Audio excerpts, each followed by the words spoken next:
Hey everyone, so I had a poll that I put out recently letting you all know that I have two broken consoles in my house. One being the original Xbox, and the second one being the Game Boy Color, which won the poll. Now I have Pokemon Blue plugged in here on the back, and I'm just going to show you my issue, but it appears that I have a bad speaker. See, I just turned it on, you didn't really hear the Game Boy start up, but it does work, it's just very quiet. But let me shut up so you guys can hear.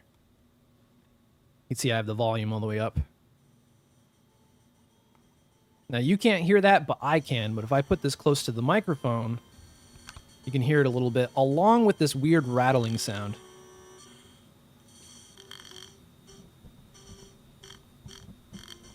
So that's not good. We need to try to fix this, but I looked it up and it's a relatively easy fix. I've never really messed with any type of Game Boy repair before, but I think this will be a pretty quick video. So let's jump right into it.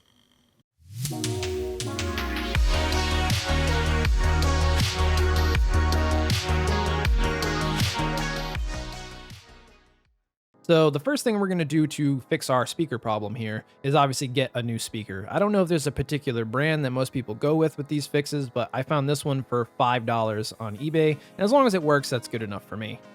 You'll also notice I have this blue rag behind the Game Boy Color. I'm nervous about scratching the screens. I'm probably just going to be laying the screen on that when I take it apart. But speaking of that, let's just start doing it. So let's take our Pokemon game out that I was playing earlier and remove the battery case. And we gotta take the batteries out.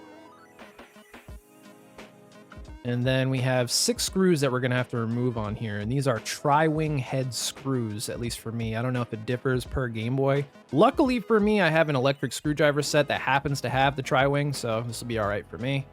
Let me just zoom in on this so you guys can see what it looks like. And now we'll start taking them out.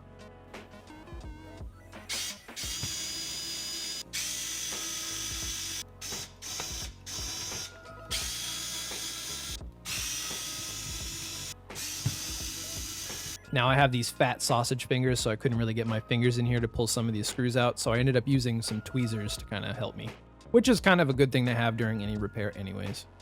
And once those are out, all we have to do is just separate the case. Just lightly pull between the two, and it should come out. It might get a little stuck, so you might have to use some type of a pry tool, or with me, I just use my fingernail to just kind of separate it a little bit to start, and then it became a little easier to pull out. Now, let's take a look at the speaker here. If I zoom in on this, I don't think it's supposed to have this weird corrosive circle layer going around it. That doesn't look right to me. I was hoping before I took this apart that maybe it'd just be a faulty wire that needed to be replaced, but no, this speaker looks like it's done. So when we take this apart, we're going to look at the other side and see how it's looking.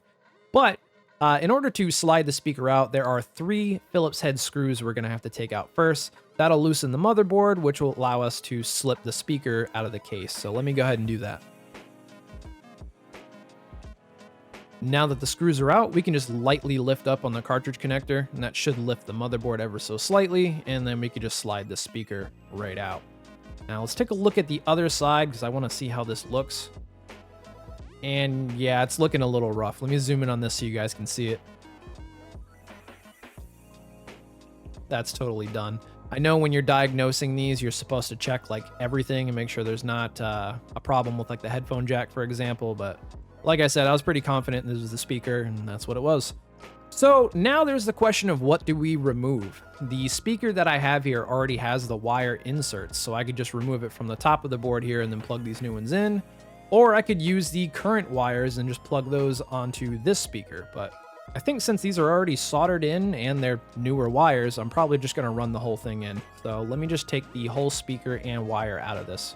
Now removing these are pretty simple. If you have flux, that makes the job way easier, but just pour some on the 2 pads and that'll help the solder flow a lot easier for removal.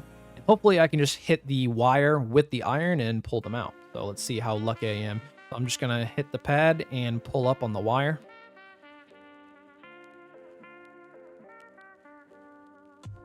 And pulled right out. And now we're going to do the same thing for the second one.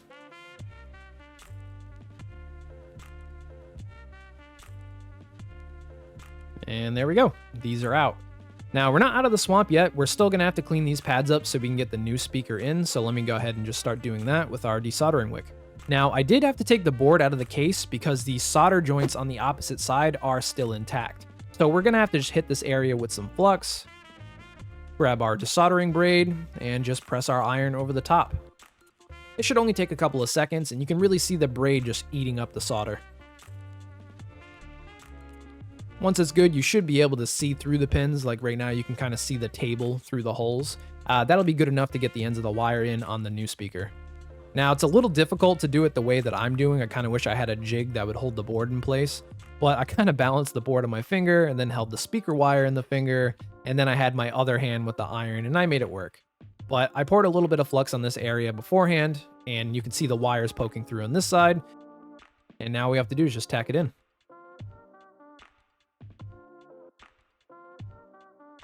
And that side's good to go, and now I won't have to hold it as hard anymore now that the first side's in. So let me just poke the second wire through, and we're going to repeat the same process. And there we go, the new speaker's in. Now we just have to clean up this area because I have a lot of flux residue left around the joints. I put some 99% alcohol on a Q-tip, and then I just went to town on that area. And while we're at it, we're going to clean up the other side since I applied some flux there earlier to remove the old speaker. So once everything's cleaned up to your liking, we just have to put the speaker back in the same way we took it out, just by lifting up on the cartridge connector and sliding the speaker right back in. Then we can start putting those Phillips screws back in to hold the board in place. And I also have to put the power switch back in. I took that out earlier, but didn't show you guys that part. Just make sure you don't forget to put everything back where it belongs. And now we can put the bottom half of the case back on. Just be careful when you do this. Mainly the springs, you want to make sure they're on the outside of the case. You don't want to clamp them or just press too hard and bend those in any way. So just be gentle with that. Other than that, though, it should just slide into place no problem. And then we can start putting the screws back in.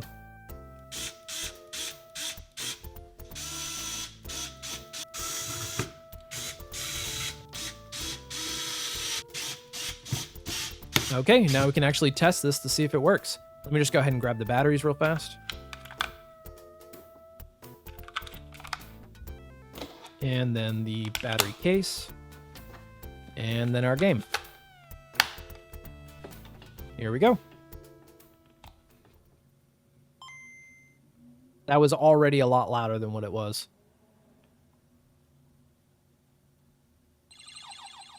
Oh yeah, it's working fine. So that's definitely what the issue was, that crappy corroded speaker. So there you have it, guys. This was a relatively easy fix. If you think about it, it was really just take it apart, pop in, pop out, put it back together.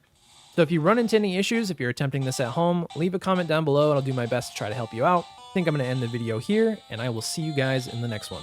See you later.